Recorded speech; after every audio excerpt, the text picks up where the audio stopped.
Hey guys, it's Danny. Hope everyone's doing well. Here is my blog on chapters 5 and 6 of Theories of Human Communication. Hope you enjoy.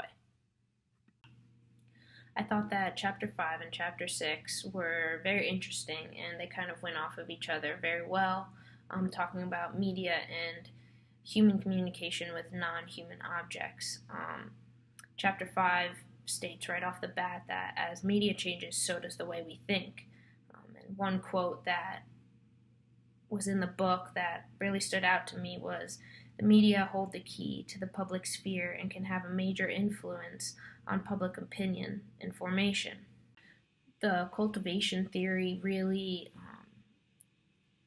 helps understand what I was just talking about with the television and persuading you, because the cultivation theory is the idea that television is so persuasive in our culture that it cultivates certain views across all segments of society.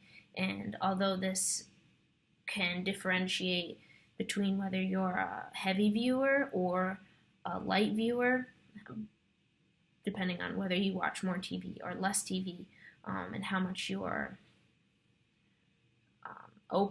or showed, can really dictate like what you think. If you watch more TV, you're gonna believe more of what's on the television, but if you watch less, you're more likely to stay within what you think and what you initially thought on a subject. Phones and media also take away from socialization, and I think that is entirely true. We get so caught up in our phones that we have no idea what's going on around us. I'm guilty of it myself. You're sitting in a room full of people and you're all sitting on your phone. What's the point of being there with them then? Like, are you texting each other? Like, why can't you have that conversation out loud? Or I'll be in a room full of people and everyone's having a conversation and I'm on my phone, and then someone says something to me and I'm like, I have no idea what you're talking about because I wasn't listening. I was so zeroed in on what was going on my phone, on whatever I was looking at, that I wasn't living in the moment. And I think that technology and social media really takes away from that living in the moment feeling. Like, be present in the moment you are in, because that moment is only going to happen once, and it just draws you out, and it's terrible. And I've been more aware of it lately, and being able to remove yourself from your phone for 10 minutes can mean the world to somebody else if they're in need, and you can remove yourself from your phone and listen to them and be there for them. Or even just removing yourself and then being in a conversation, you can learn something that you had no idea you would have learned, but you wouldn't have learned it if you were on your phone. Although technology makes us less social with humans, we are then becoming more social with our phone. And this is where chapter 6 comes in, talking about beyond the human communication, and it's communication with that non-human object, whether it's your phone or your television or your computer or any inanimate object. You're still communicating with it in some way. And as I was reading this chapter, like, it all made sense. Like, I yell at my computer like it's a person and it's gonna hear me and fix what I'm telling it to fix, and that's not true.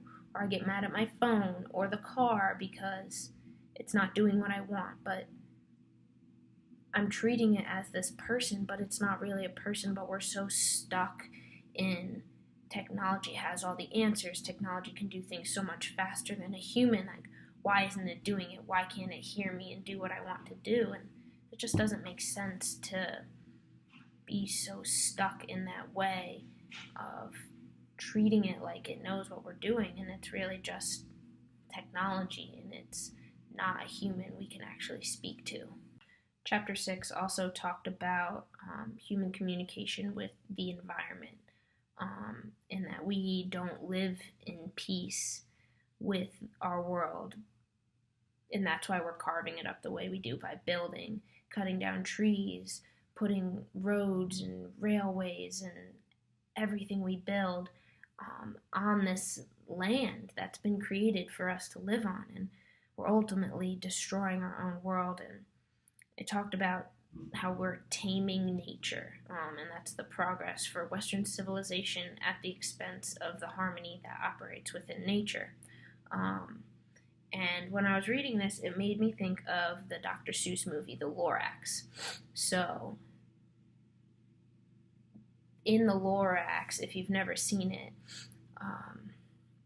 the land is clean, the trees are living, all the animals are happy and free, and no one has disturbed it. And this guy comes in, and he comes to cut down the trees. And the Lorax, who is essentially Mother Nature, tells him he can't. And the guy does it anyway. And the Lorax continues to tell them, if you cut down enough of these, like, they're going to stop growing back. And the wilderness will not be here anymore, and you will not be able to do this. And that's exactly what happens, is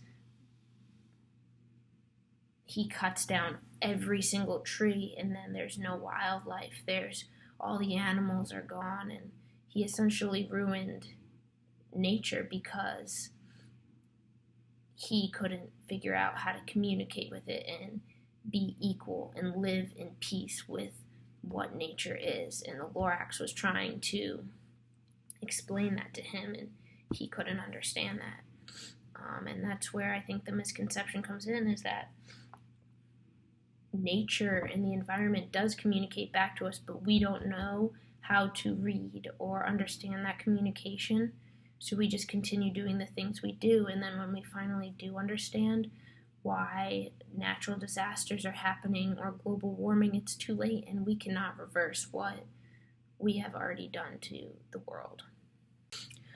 These were just a few things that stood out to me in the chapters that I wanted to touch on, but I look forward to doing our exercise in class tomorrow on Chapter 6 and going more in depth and hearing what everyone else has to say about the human to non-human communication, and really digging into what that is and what it means and everything. So I hope you enjoyed, and I will see you all tomorrow in class.